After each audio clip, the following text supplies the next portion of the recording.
Hello friends, कैसे हैं आप सब। अपनी क्लासेस में आपका स्वागत है।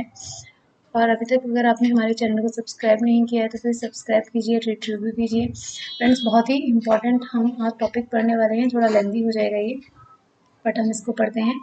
इसमें हम ग्रुप बिहेवियर वगैरह सारा पढ़ेंगे, कवर होगा हमारा वो। तो हमारा फर्स्ट टॉपिक है, बहुत इंपॉर्टेंट टॉपिक है, विस्टर्न ब्लोइंग। ये दो टाइप का होता है, इंटरनल एंड एक्सटर्नल।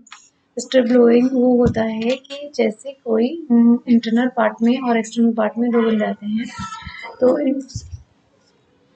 तो विसल ब्लोइंग वो रहता है जो इंटरनली या एक्सटर्नली हेल्प करता है इलीगल के इलीगल जो कुछ काम हो रहा है उसके लिए।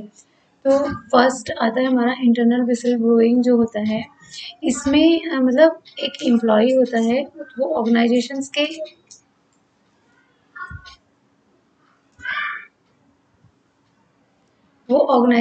के जो कोई एम्प्लॉय है या कोई सीनियर ऑफिसर है, उससे अपनी जो ऑर्गेनाइजेशंस के अंदर कुछ भी मिसकंडक्ट चल रहा है उसके बारे में बताते हैं। बट एक्सटर्नल विसल ब्लोइंग वो होता है जो किसी ऑर्गेनाइजेशंस में कुछ प्रॉब्लम्स चल रही हैं, मतलब कि इलीगल हो रहा है, मिसकंडक्ट हो रहा है, तो वो एम्प्लॉई किसी थर्ड पर्सन से जाके बोलता है। Third person in the sense कि जैसे वो किसी लॉयर से बोले, किसी रिपोर्टर से बोल दे, न्यूज़ में वगैरह में बोल दे। तो ये होता है एक्सटर्नल। मतलब एक्सटर्नल इन द सेंस कि जो बाहर जाके किसी से बोलता है। इंटरनल मतलब ऑर्गेनाइजेशंस में ही, जैसे मैनेजर वगैरह से बोलता है कि गलत हो रहा है, ये सही नहीं है, सेम ऑर्गेनाइजेशंस के अंदर होता है। इसकी कुछ पार्ट्स हैं, जैसे थ्रेट टू लाइफ में जो थ्रेट्स होते हैं उसके बेस पे, लॉस्ट जॉब या करियर वगैरह, lost friendships, resentment and among workers, trust वगैरह, लॉयल्टी, ये सारा कुछ आता है। तो इसमें कुछ इंपॉर्टेंट फैक्टर्स जो फॉलोइंग किए जाते हैं वो होता है कि किस बेस पे ये मतलब बिल्स वगैरह या इस तरीके के जो भी एग्रीमेंट्स हैं वो बनाए जाते हैं। मतलब फ्रॉड के बेस पे देखेंगे हम, हेल्थ एंड सेफ्टी के बेस पे देखेंगे, कहीं डेंजर्स या मतलब आप कहीं हज़ार्ड तो नहीं हो रहा है, इस तरीके से डैमेज तो नहीं कर रहा है एनवायरनमेंट, कुछ वॉलंटरी तो नहीं हो रहा ऑर्गेनाइजेशंस में, या फिर कुछ मतलब कि जो मतलब बहुत ज़्यादा वाइल्ड नहीं हो जाता इस तरीके से, कुछ ऐसा फंड से रिलेटेड तो कुछ नहीं हो रहा है, या ब्रीचिंग्स तो नहीं हो रही है लॉ या जस्टिस की। इन सब के बेस पे ये होता है। अब हमारा आता है इससे भी बहुत इंपॉर्टेंट टॉपिक, ग्रुप बिहेवियर। थोड़ा लेंदी होगा बट थोड़ा सा ये टॉपिक एक साथ ही पढ़ाना पड़ेगा, अदरवाइज ये थोड़ा सा ना फ्लो टूट जाएगा और समझने में थोड़ी प्रॉब्लम्स आएगी। तो फर्स्ट हमारा आता है ग्रुप क्या होता है। ग्रुप क्या होता है, इसमें डिफरेंट इंडिविजुअल का एक स्मॉल या बड़ा ग्रुप्स बनाया जाता है, जिसमें सब लोग अपने अपनी ओपिनियन देते हैं और डिफरेंट पर्सनैलिटी के डिफरेंट ओपिनियंस होते हैं कॉमन प्लेस पे, और डिस्कस करते हैं आइडियाज़ वगैरह, ये सब कुछ वो इंक्लूड करते हैं। और ये मतलब कि अंडरस्टैंडिंग को समझा जाता है सबकी, और इसी को हम ग्रुप बोलते हैं। ग्रुप को आर रॉबिन्स ने डिफाइन किया था। इन्होंने बोला था कि जहाँ पे दो या दो से ज़्यादा लोग इंटरेक्ट होते हैं एक प्लेस पे और कुछ रिजल्ट आउट निकालते हैं सबकी ओपिनियन आइडियाज़ का, उसी को ही हम ग्रुप बोलते हैं। ग्रुप में हमारा जो हो सकता है फॉर्मल और इनफॉर्मल दोनों तरीके से हो सकता है। फॉर्मल हो सकता है कि आप एक प्रोफेशनल स्ट्रक्चर्स को फॉलो करते हुए एक डेजिनेशंस पे एक ग्रुप बना देते हैं। जैसे इस तरीके से कुछ कोई ग्रुप बना देते हैं, वो फॉर्मल ग्रुप हो जाता है जिसपे आपका डिस्कशन वगैरह चलता है। एक होता है इनफॉर्मल ग्रुप, जो हम मतलब कि फ्रेंड सर्कल से हो सकता है, हमारे सोशल नेटवर्किंग से हो सकता है, ग्रुप के एनवायरनमेंट से भी हो सकता है। अब इन दोनों के एक एग्जांपल बताती हूँ। जैसे व्हाट्सएप ग्रुप है और एक आपका फेसबुक ग्रुप है। तो ये दोनों ग्रुप जो हैं आपके, व्हाट्सएप ग्रुप में आपने ऑफिस से रिलेटेड एक ग्रुप बनाया हुआ है, तो वहाँ पे आपकी एक प्रोफेशनल बातें होती हैं। ये एक छोटा सा एग्जांपल है, बट ये इस तरीके का ग्रुप नहीं होता है। ये मतलब ऑर्गेनाइजेशन के अंदर जो आप रह के मतलब टॉक करते हैं एक बिजनेस से रिलेटेड, उस टाइप का होता है। इनफॉर्मल जैसे आपने फेसबुक व्हाट्सएप वगैरह पे अपने ऑफिस के कलीग्स भी हैं, या अदर आपके फ्रेंड्स वगैरह हैं, या मतलब सोशल नेटवर्किंग से कोई है, तो इस टाइप से जो ग्रुप बनते हैं वो हमारे इनफॉर्मल टॉक से रिलेटेड हो जाते हैं। ये दोनों ग्रुप बहुत ही इम्पोर्टेंट रोल प्ले करते हैं, क्योंकि अगर आप फॉर्मल ग्रुप में रह के कुछ डिस्कशंस वगैरह करते हैं, कुछ अचीव करने के लिए आप ओपिनियन वगैरह देते हैं, तो बहुत ज़्यादा इफेक्टिबल हो जाती है। इसमें सब लोगों का इंटरेक्शन होता है और एक कॉमन गोल अचीव करने के लिए डिस्कशंस होता है। इसकी कुछ कैरेक्टरिस्टिक्स हैं, इसमें मैं इनको आगे डिफाइन कर देती हूँ। स्ट्रॉन्ग डिज़ाइन ऑफ एसोसिएशन होता है, डेवलपमेंट ऑफ लीडरशिप्स, क्वालिटी होती है awareness among the members, qualities of the individual, cohesiveness, perception of the themselves as group। तो फर्स्ट आता है हमारा स्ट्रॉन्ग डिज़ायर ऑफ एसोसिएशंस। इसमें स्ट्रॉन्ग डिज़ायर ऑफ एसोसिएशन में क्या होता है कि मतलब कि बहुत ही अपनी फीलिंग्स जो बहुत अच्छी जैसे बोल रहे थे ना कि बहुत ही अच्छी हैं, बहुत ही यूनिक है, कुछ डिफरेंट हैं, इस तरीके से कुछ फीलिंग्स को इंटरेक्ट किया जाता है ग्रुप में और वो स्ट्रांगली प्रेजेंट की जाती हैं, जो फॉर्मल इनफॉर्मल दोनों के लिए हो सकती हैं। डेवलपमेंट लीडरशिप में क्या होता है कि अगर आपके अंदर क्वालिटी है लीडरशिप की, बट वो बहुत ज़्यादा इन्हांस नहीं हुई है क्योंकि आपने ऐसे कभी ग्रुप में वर्क नहीं किया है, ऐसा कुछ नहीं किया है, तो उसका भी एक इफ़ेक्ट होता है कि आपकी जो लीडरशिप स्टाइल्स है वो धीरे धीरे इन्हांस होने लगती है क्योंकि आपने उसी टाइप का ग्रुप बनाया हुआ है। आप उन्हीं लोगों के बीच में रहते हैं, आपकी जो क्वालिटीज़ हैं, आपकी जो फीलिंग्स है, आपका सोचने का तरीका है एंड कॉन्फिडेंस है, वो सब कुछ इन्हांस होता है लाइक एक लीडरशिप्स की तरह, लीडर की तरह। अभी तक जो वो कहीं ना कहीं मतलब प्रॉपर तरीके से कॉन्फिडेंट नहीं था या प्रॉपर तरीके से आप नहीं बोल पाते थे, जब आप एक ग्रुप में रह के प्रेजेंट करते हैं तो आपकी जो लीडरशिप क्वालिटी है वो इन्हांस होती है। एंड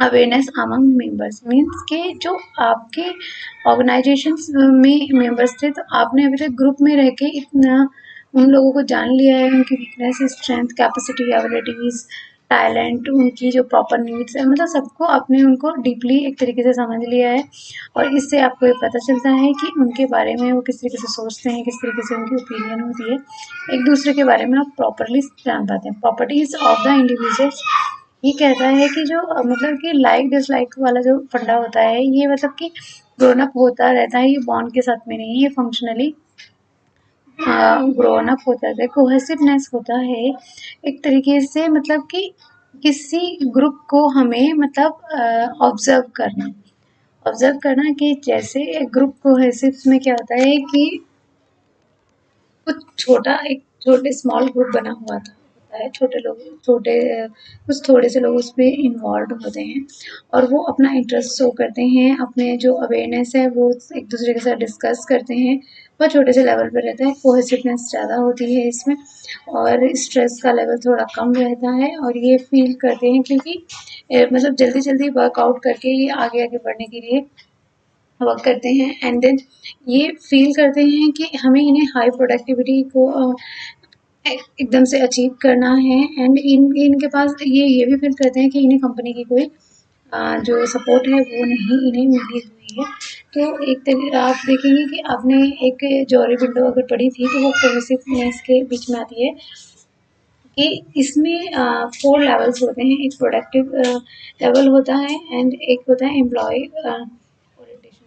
जो एम्प्लॉय ओरिएंटेशन होता है और प्रोडक्टिव ओरिएंटेशन होता है, इन दोनों को फॉलो किया जाता है। तो इस पे 4 क्वाड्रेंट में इसको डिवाइड होता है, मैट्रिक्स होता है इसका कि एक होता है हाई प्रोडक्टिविटी, एक मॉडरेट लो प्रोडक्टिविटी एंड एक बिल्कुल लो प्रोडक्टिविटी। इसमें देखा जाता है, इन सबको देखा जाता है कि कौन ग्रुप में बहुत अच्छी प्रोडक्टिविटी प्रेजेंट कर रहा था। सबसे बेस्ट जो मानी जाती है वो हाई प्रोडक्टिविटी, इसमें पीपल्स का इन्वॉल्वमेंट एंड प्रोडक्शंस दोनों ही हमारे हाई होते हैं। और हमारे फंक्शंस ऑफ ग्रुप, इसमें सोशलाइजेशन ऑफ न्यू एम्प्लॉयज़ के वो कितना सोशली फैमिलियर हैं, जॉब के बारे में कितना जानते हैं और डिसीजन लेने के बाद उनके अंदर कितनी होती है। कहते हैं ग्रुप डायनेमिक बहुत ही इंपॉर्टेंट है। डायनेमिक जो है ये ग्रीक वर्ड्स है फोर्स से, मतलब जब फोर्सली कोई इंटरेक्ट कराते हैं फेस टू फेस दो पर्सन को, तो उसी को हम डायनेमिक ग्रुप बोलते हैं। कर्ट लीवन ने इसको दिया था। इन्होंने इसमें ग्रुप फॉर्मेशंस के कुछ रीजन दिए। फर्स्ट था सिक्योरिटी में क्या था कि जैसे आपके कुछ डाउट्स हैं या फिर कुछ स्ट्रॉन्ग फीलिंग्स हैं, इन सबको आपने प्रेजेंट करके अपने जो ग्रुप में रिड्यूस करनी है इनसिक्योरिटी और इन्हांस करनी है सिक्योरिटी। एंड एफिलिएशंस होती हैं हमारी क्षमता या मतलब कि कितना हम उसके लिए कैपेबल्स हैं। तो से देखते हैं कि अगर हम एक ग्रुप में ऐड ऑन होते हैं तो हमारी अपॉर्चुनिटी कितनी बढ़ जाती है।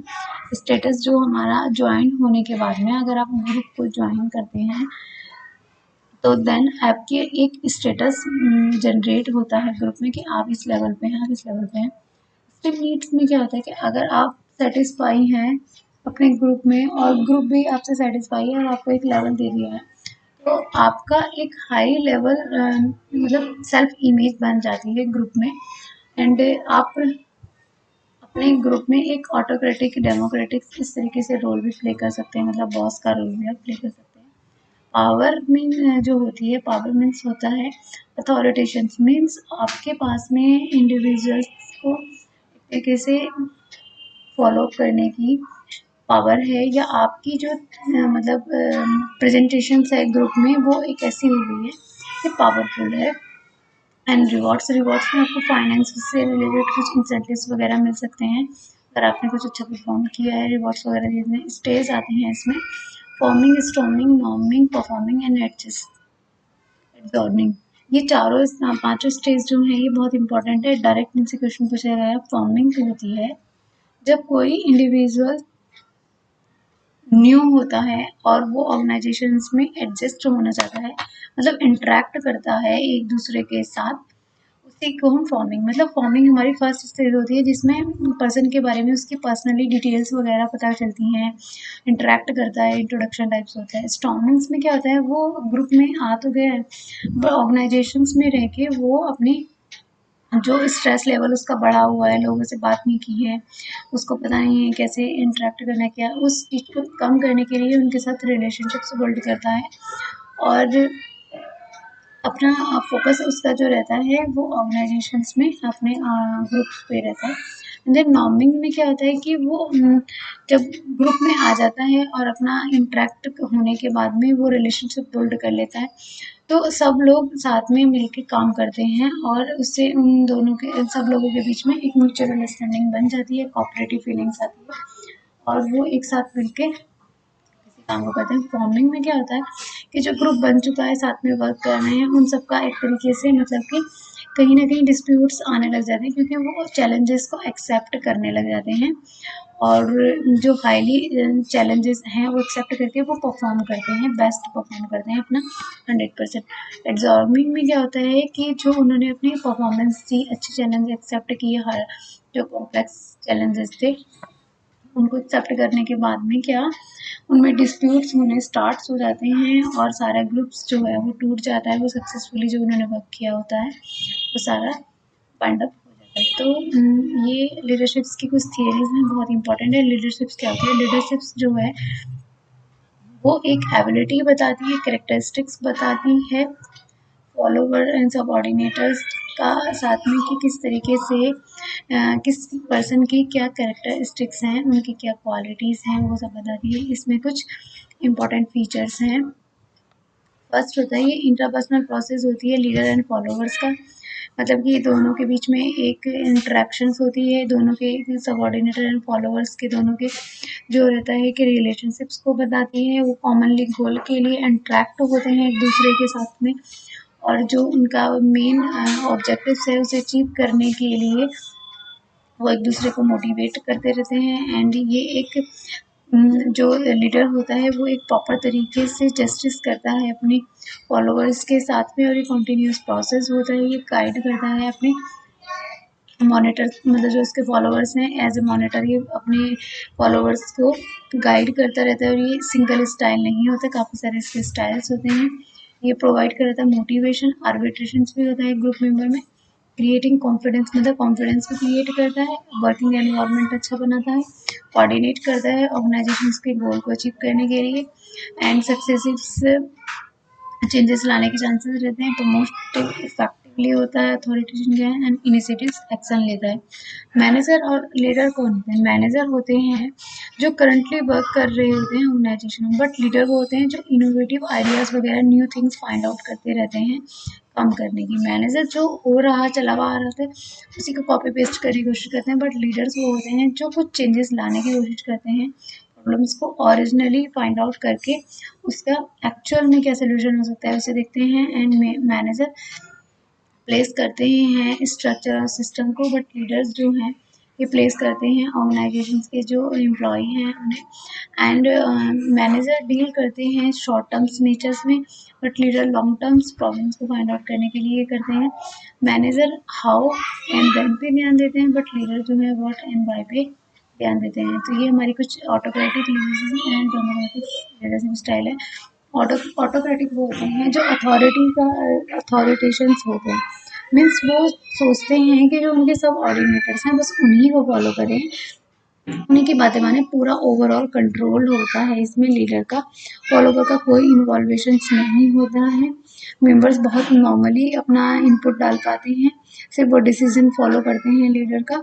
एंड वो जो लीडर है वो ही उन्हें डिक्टेट करता है अपना प्रोसेस, अपना मेथड्स कि आपने ऐसे करना है, ऐसे करना है। वो अपना माइंड यूज़ नहीं कर सकते हैं और बहुत ही कम उनका माइन्यूट सा डिसीजन में रोल होता ही नहीं है बेसिकली। एंड ये टोटली ऑटोक्रेटिक बेस्ड हो जाती है, मतलब कि सिर्फ लीडर को फॉलो करना।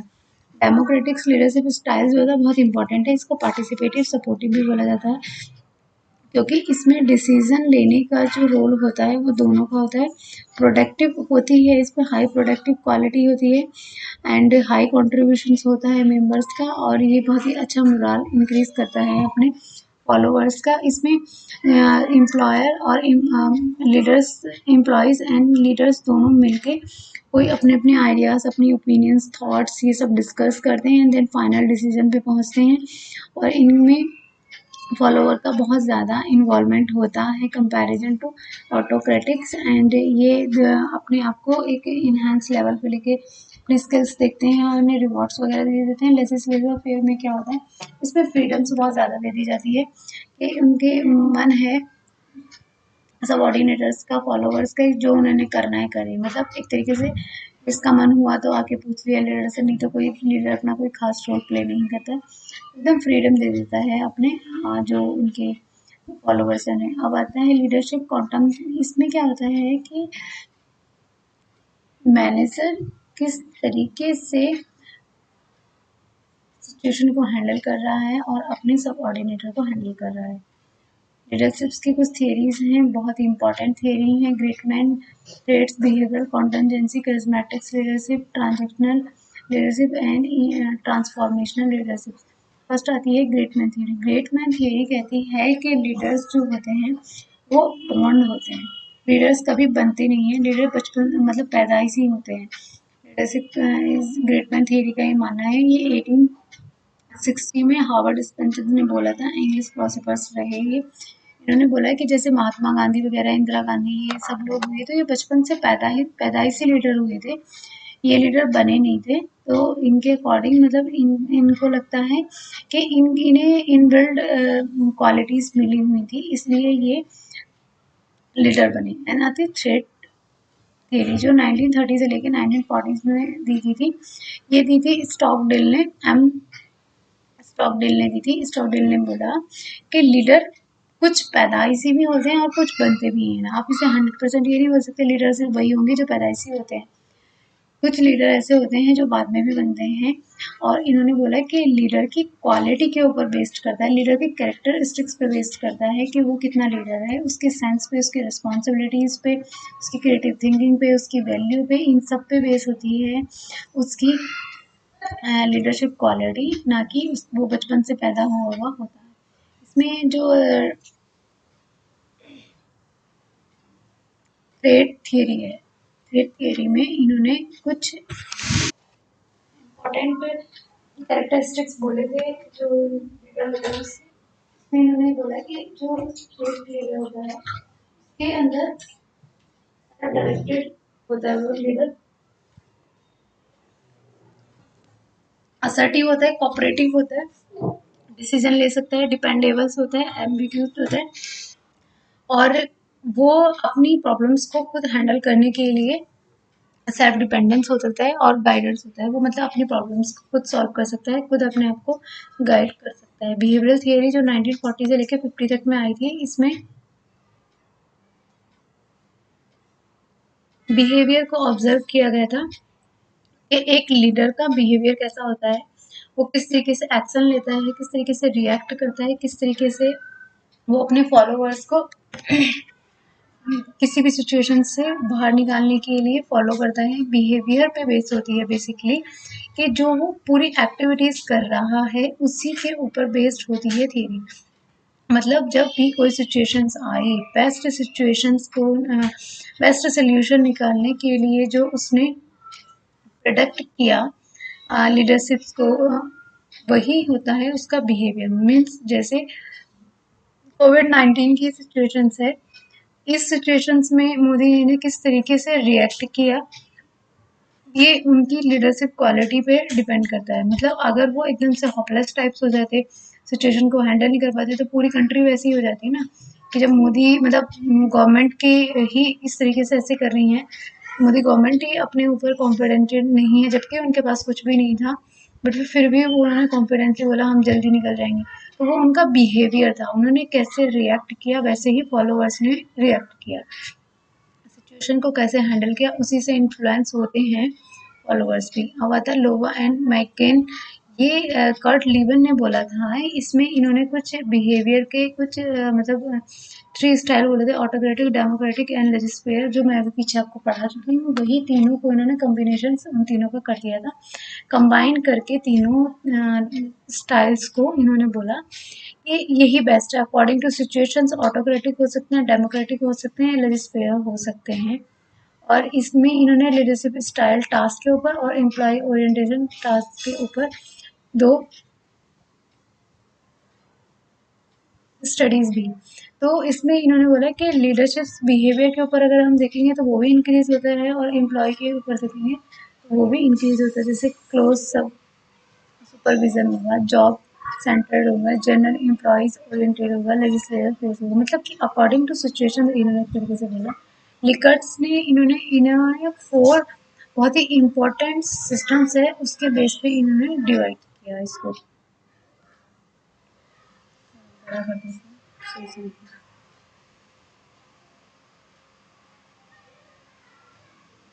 ये 4 सिस्टम्स हैं मैनेजमेंट के, जो कि लिकर्ट ने दिए थे।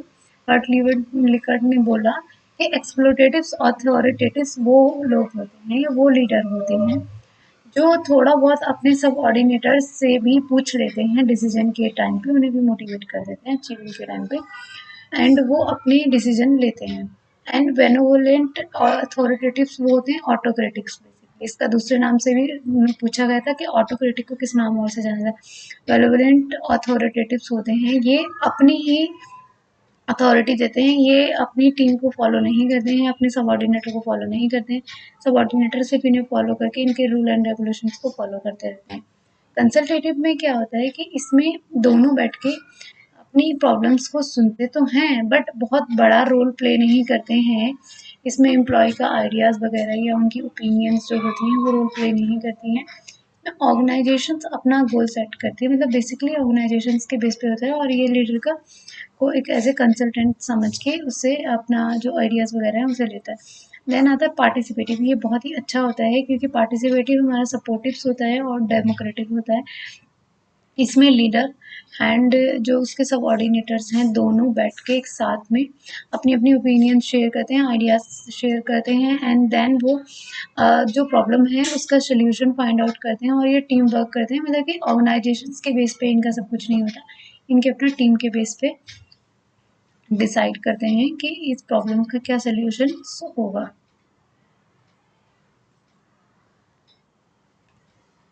Managerial grids black and mountain ने दी थी। इन्होंने बोला कि जो हमारे लीडरशिप क्वालिटी है वो 2 पार्ट में हम डिवाइड कर देते हैं, एक concern for people and concern for production. Means कि हमारा जो कंसर्न है वो किस पे ज़्यादा होना चाहिए, किस पे कम होना चाहिए, या किस रेशियो में होना चाहिए। कंसर्न ऑफ पीपल में इन्होंने मतलब कि जो भी एम्प्लॉई हैं उस पे कंसंट्रेशन किया, उसकी पर्सनल डेवलपमेंट पे, इन सब उसकी जो स्किल्स हैं, टास्क हैं, उस पे देखा। एंड प्रोडक्शन में उन्होंने किस तरीके से कितनी एफिशिएंसी एबिलिटी लगा के प्रोडक्शंस को बेस्ट बनाया है, ये अपने टास्क को कंप्लीट किया है। तो ये आप देख सकते हैं 1.19 को कंट्री क्लब बोला जाता है, 199 को टीम मैनेजमेंट बोला जाता है, 55 को मिडिल पाथ बोला जाता है, 11 को इम्प्रोग्रेस्ड मैनेजमेंट बोला जाता है, एंड टास्क मैनेजमेंट जो होता है 91 होता है। नीचे मैनेजरियल ग्रेड्स के जहाँ पे लिखा है वहाँ पे कंसर्न प्रोडक्शन है, एंड दूसरी साइड में पीपल्स पे है, ये हाई लो का रहता है। अब इसको हम यहाँ पे समझते हैं कि फर्स्ट आता है हमारा इम्प्रूवमेंट। इम्प्रूवमेंट भी बोल सकते हैं, इम्प्रूवेस भी बोल सकते हैं। इसमें क्या होता है कि एम्प्लॉय और प्रोडक्शंस दोनों ही लो पड़े हुए, मतलब ना तो प्रोडक्शन से कुछ आउटपुट निकल के आ रहा है और ना ही उनका एम्प्लॉयज़ पे कोई कंसंट्रेशन है। कंट्री क्लब में क्या होता है कि उनका प्रोडक्शंस पे कोई कंसंट्रेशन नहीं है, उनका सारा फोकस एम्प्लॉय के ऊपर लगा हुआ है। टास्क में होता है कि उनका सारा फोकस प्रोडक्शन पे है, वो एम्प्लॉय की इंटरनल फीलिंग पे या उसके डेवलपमेंट पे कोई ध्यान नहीं दे रहा है। मिडिल पाथ क्या होता है कि बीच का रास्ता होता है कि मतलब मॉडरेट कर दिया जाता है प्रोडक्शन और पीपल के बीच में, दोनों का एक तरीके से नेगोशिएट करके। एंड टीम में क्या होता है कि हाई प्रोडक्शन होती है और हाई एम्प्लॉय के कॉन्सेंट्रेशन होता है। तो जो हमारा कंट्री क्लब होता है, कंट्री क्लब में क्या होता है कि कंट्री क्लब कहता है कि जो हमारा प्रोडक्शंस पे ध्यान नहीं है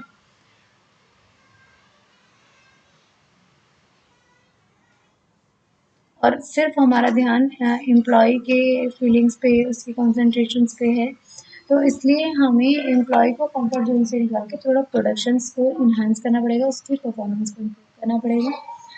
एंड जो हमारा 9 1 था, तो उसमें हम देखते हैं कि हमें सिर्फ प्रोड्यूस ही नहीं करते रहना है, हमें सिर्फ टास्क पे ही ध्यान नहीं देना है, हमें प्रोडक्शंस के सिर्फ हमें प्रोडक्शन को ही नहीं इन्हांस करना, थोड़ा सा हमें एम्प्लॉय की कंसंट्रेट करके उसे एक इक्वल पॉइंट पे लेके आना है।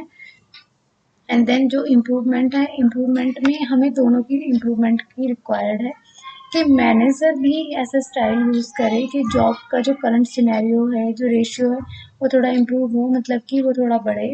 एंड देन जो प्रोडक्शंस की भी बुरी कंडीशन हुई पड़ी है, इफेक्टिवली आउटपुट नहीं आ रहा है, वो भी आउटपुट इफेक्टिवली आए।